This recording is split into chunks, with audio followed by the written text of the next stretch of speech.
Okay, so in this demonstration we're going to look at, guys, this time we're going to actually work with the different editing and sculpting modes and working with some of the different selection tools for editing, manipulating, and deforming objects inside a Blender. So first off, let's go down to the bottom of our screen and let's change out from object mode to edit mode.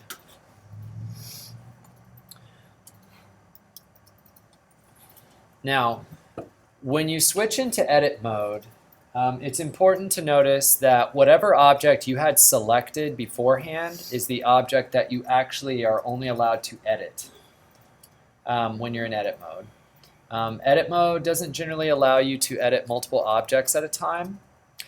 Or multiple things. So if you have a camera and an object selected at one time, edit mode will not be available. But when you're inside of edit mode and you're looking at your object, it should be nice and bright and orange on screen. What that indicates actually is that the entire object is currently selected. Every face, every vertice, and every edge has been selected automatically. So if we want to make adjustments to our object, edit mode is where we can do it, and with precision is what it's meant for. So first thing, let's deselect our object by hitting A. And when you hit A, that's basically a way of unselecting everything inside of Blender. You can also hit A again, just so you see it, to reselect that entire object. But let's leave it off, so deselect it. And what we're going to do while we're inside here is we're going to work with some of the different selection tools to understand how to grab pieces of a object mesh to manipulate it independently. So I'm going to work on my shape here, and let me move my screen around just a little bit. And what we're going to do is we're going to start off by looking at each of the different types of selections. So the first kind that you can do is called vertex selection. And what that allows you to do is click on individual intersection points around your object. So anywhere that you see an intersection between two or more lines, you will find a vertex. Now, if you're not working with a sphere like me and you have like the rectangle or the cube, you're not going to have a lot to click on. You may want to go ahead and add a sphere to your screen by going back to object mode. Can you add one? Yep, if you want to add one, you go back to object mode, and then you can go to the add menu, go to mesh, and then you can add a sphere or a UV sphere. Okay. Now I'm going to go ahead and add one actually because I want a normal looking one. Not that I don't have any love for odd looking objects, but in this case I'll start with a simple one that's already ready. So let me go back to edit mode, and again, you can select around by doing vertex selection first. You can also, after you select it, you can automatically drag that vertex away from the object to stretch the polygons with that vertex point. So pretty nifty. Let's say we don't want to just select vertexes. What if we want to select like an edge on the object? Well, look down here across the bottom menu bar, and you have three new icons that are visible for being in edit mode. And each of these is for your different selection methods. So it looks like a gray cube, and it'll have a little orange portion of it highlighted to indicate what part of an object it can select. So the basic dot is vertex. The next option is edge, the middle one. And if you click on the edge button, you can then click on the lines that connect 2 points together, and then you can actually drag and pull those away from your object. Another good thing to know in Blender is if you want to select multiple pieces at a time, you can hold down Shift And you can grab multiple chunks or multiple edges in this case.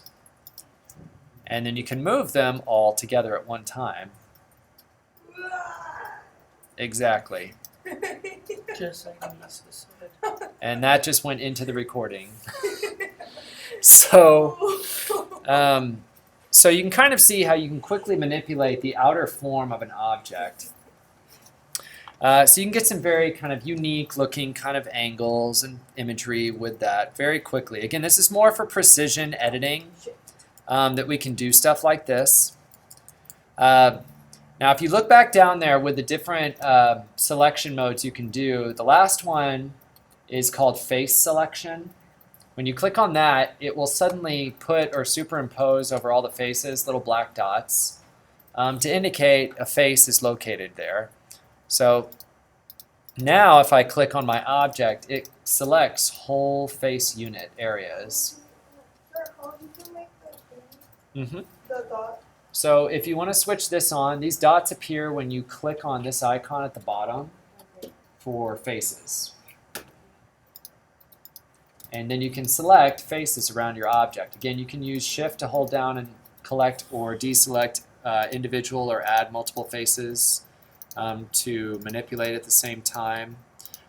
You can delete forms that you select, by the way, in edit mode. So if I want to delete all these faces, I can select them and hit X. And it'll pop up a little menu and ask you, what do you want to get rid of? And I'm going to say just only faces. And when I do that, it actually hollows out that area to reveal the interior of the object. So it's like making a hole in it instantly. Whoops, wrong button.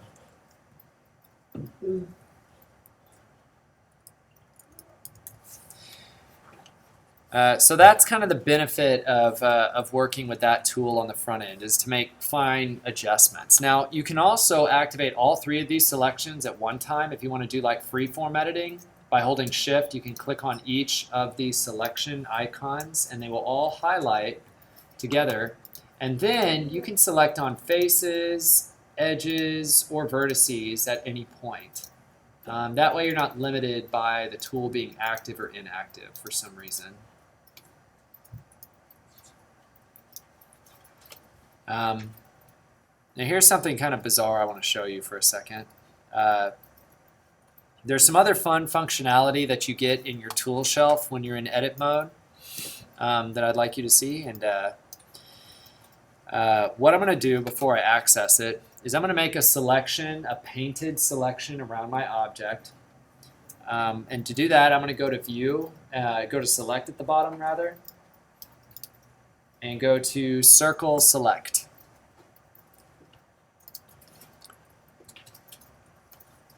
Now, Circle Select, again, Blender is sensitive to the last viewport that you edited in, so I can't do Circle Select in any of these other viewports because I last manipulated something over here in the user perspective. But if I want to manipulate this object, if I want to select multiple faces, I can use this to paint them on at one time.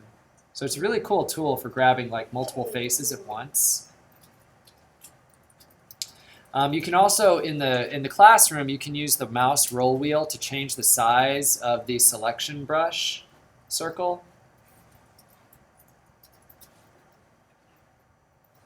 To sort of hone in on what you can grab or select.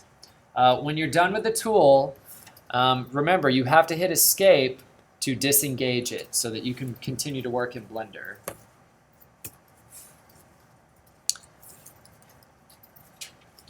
Okay, now what I'm going to do next from that part is I'm going to take those little edges that I've selected and I'm going to use one of the tools over here on the tool shelf on the left under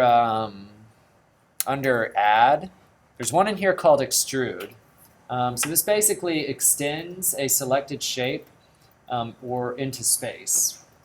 So I'm going to take it and I'm going to hit Extrude and I'm going to use let's use Extrude, and I'm going to use Region, Vertex Normals, and then I'm going to move my mouse And now all of the selected areas that I have expand outwards away from the center equally. Kind of cool, huh? Yeah. How do you do this again? Yeah, so in order to do that, first have like, an established selection on your object, right? Make sure that you disengage your selection tool by hitting escape. Okay. There you go. And now go over to your tool shelf on the left. And if you can't see all your tools, you may have to expand the bar out.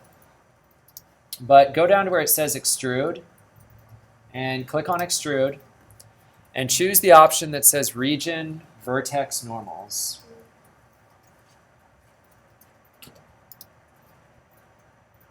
And now when you click on that and drag your mouse, usually up and down, it will expand out brand new polygons from the sides you had selected. So you can get kind of like a weird sort of cutaway effect.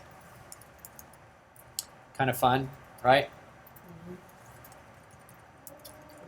Something really unique, kind of abstract. How did you do the brush again? Yeah, so that's your circle select tool. Okay, so is that select and circle select? Yeah, and you can hit C to turn that tool on. See? Circle select shortcut is C on the keyboard. But there are different ways to extrude though. That was the basic, like the normals. You can also use extrude and then use, let's see, individual faces. And so when I do that, it then separates them all and they expand out on their own instead. See that? How crazy that gets? That's fine. Instead of moving them as a group, it moves them as pieces. And then once I've selected all these with circle select, how do I get back to the tools? So like, I have Oh this, yeah, when you're done, hit escape to disengage. that's what it was. Yeah. Whoa. So 'Cause now, otherwise you can't do anything. now you might have like a really wild looking kind of thing on your screen. And that's just with making a few selections and using the extruder. You can get some really unique stuff. How did you do that? Yeah, so I'll back it up a bit. So you have a selection painted, and it doesn't even have to be painted, by the way. Extrude works with anything selected on screen, whether it's one face, one edge, or multiples. But you start with that, and then you can go over to Add and go to Extrude. And then you can use any one of these settings to expand your polygons into 3D space. So the first one I did was the region normals, vertex normals, and then the next one I used was the individual faces. So they all do something a little bit different, but all the same, a very interesting effect. Modelers will use this to build a 3D model from scratch. If they're building character models from sketches, for instance, they will build from basically nothing and start by sketching around and drawing the polygons out, extruding one at a time in different directions in order to create faces, arms, hands, to match what they drew on paper. As kind of a stenciling tool. So kind of cool. Another one in here that's really good to know about. You should notice that the tool shelf does have some different things because you're in edit mode. Like there's your transform tools at the top, which all work a little differently. Like push and pull actually allow you to shrink or grow the size of your selected edges on screen.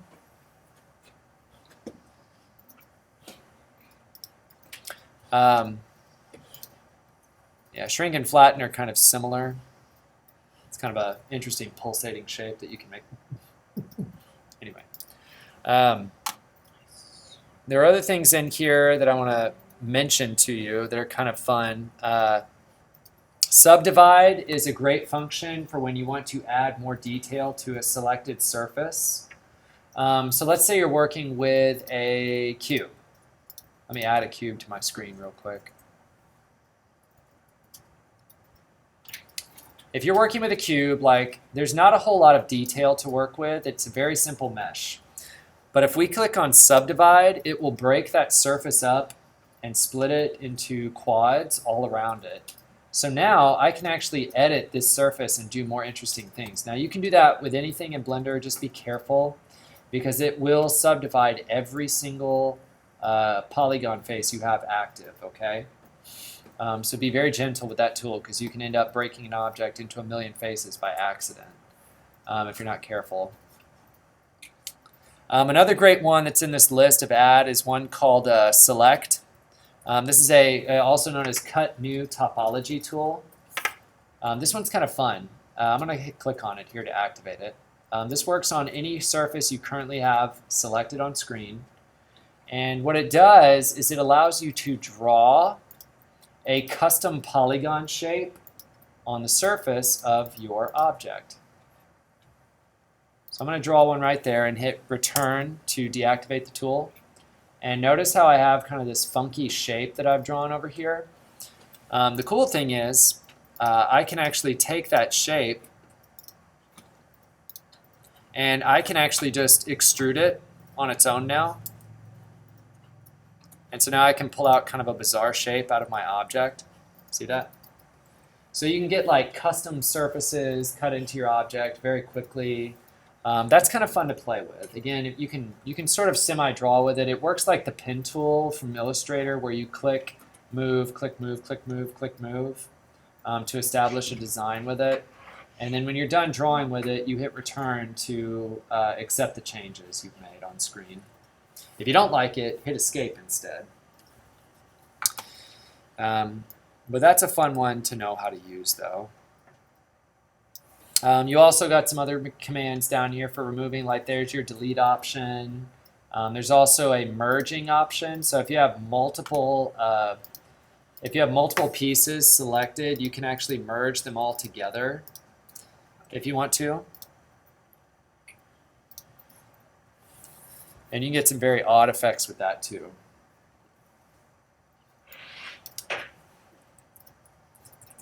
All right. So that's kind of the stuff that you can do inside of edit mode. There are many other options inside there. If you go under like the select menu option, there are things for selecting individual faces and edges and loops. If you go under mesh, you can also find a lot of different menu items for working with specific edges or faces of an object. You can also use things like the cleanup tools to dissolve polygons and vertices out of your object. You can use it to fill holes. You can add duplicates to your scene. Lots of things that you can kind of play with inside here. Okay, so that's edit mode. Okay, so there's one more mode that I want to show you, and that's sculpt mode. So this one's kind of the fun one that everyone can sort of tool and toy with. Let's start with a fresh shape though. So I'm going to get rid of some of this junk in my scene. So switch back to object mode. And let's start with a new Susan. And let's start with Suzanne. Yeah, actually I did that in the last class. It's a good one. So I'm going to switch off my toggle quad view for a minute. So you can go to view while you're in object mode and then go up to the top and turn off toggle quad, or you can hit Control Option Q. Do you remember all these commands for all these different programs? Every now and then. Okay. Just being honest. So I'm going to go to add, I'm going to go to mesh, and I'm going to go to the one that says monkey. And we're going to drop in a brand new monkey head. This is Blender's official mascot. Its name is Suzanne. Say hi. Suzanne. Okay. Where is it? You just go to, if you're in object mode, go to mesh, and then go up to monkey. Keep going up. You skipped it. Yeah, there you go. So this is Suzanne, and we're going to re-sculpt Suzanne. So we're going to switch our mode at the bottom again, and this time go to sculpt mode. And let me talk to you a little bit about sculpt mode. Again, this is like working with clay tools. You basically can use your mouse cursor to paint or scrape or do whatever across the surface, depending on the tool you're on. and it will manipulate your surface according to the polygons available as the default feature. So if I start drawing with this over Suzanne, it starts expanding the features. That's the basic of what this particular tool does that we're working with. Other basic functionality for this tool are listed below it, like you can change the radius of the brush if you want it to do like a tiny area of editing versus a very large area of editing. You can change its strength, so how hard it's able to pull up and move polygons. You can change that with the strength slider.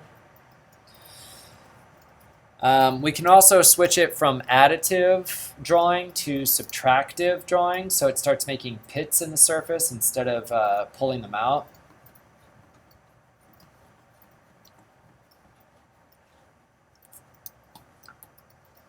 If you slide down further on the tool shelf inside that brush, you'll see something else called Dyne Topo. That's also another word for dynamic topology. You can turn this on if you want to carve and create more detail as you go. Otherwise, you're only able to carve with whatever pixel polygons are available. So I'm going to enable it. And then I'm going to start drawing on the monkey again. And notice that it starts subdividing the surfaces into smaller triangles so that I have finer line editing of the object. Sir, I Yeah. don't see that. Which thing? Oh.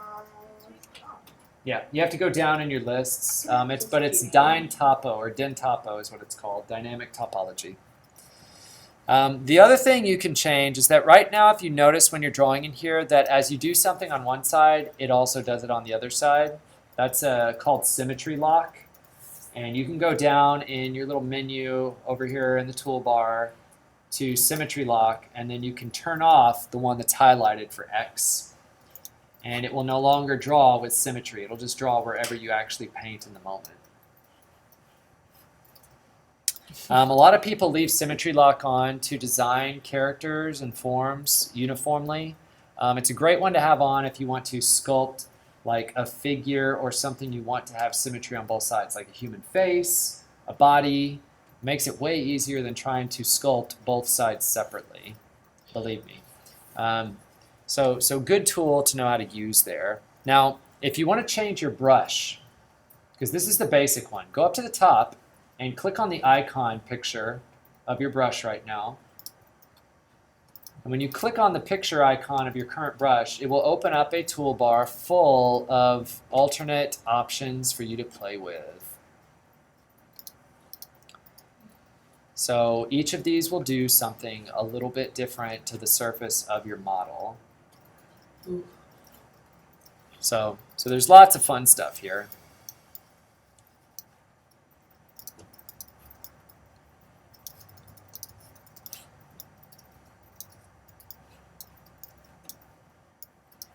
So you can very quickly like ruin an object this way. By the way, not hard to do at all.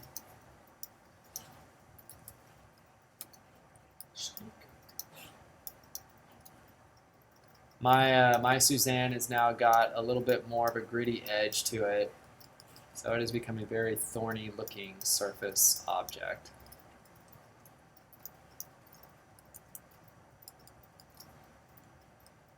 Where was that symmetry lock on? Oh, I see. Yeah, down there, if you scroll down the list, you'll find symmetry lock.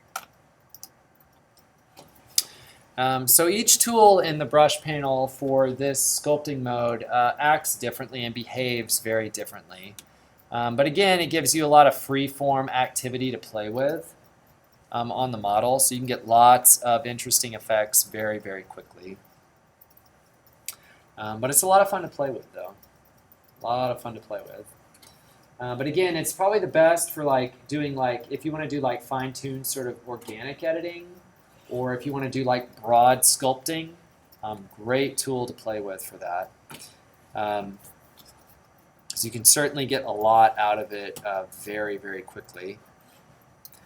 You can also change, like there's options here, like under dynamic topology that we were turning on earlier on that tool shelf on the left. If you change the pixel size, I think if you drop it down, you can get even more detail drawn on the surface by dropping the dynamic topology detail size. And then you can even draw with even tinier triangles to manipulate the surface with more detail.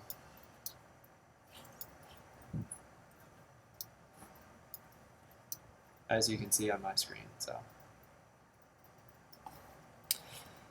So again, kind of really fun. You can also view your model in smooth shading format if you don't like what it's giving you with just the polygon look under dynamic topology. Oof. It's really rough looking. Yeah.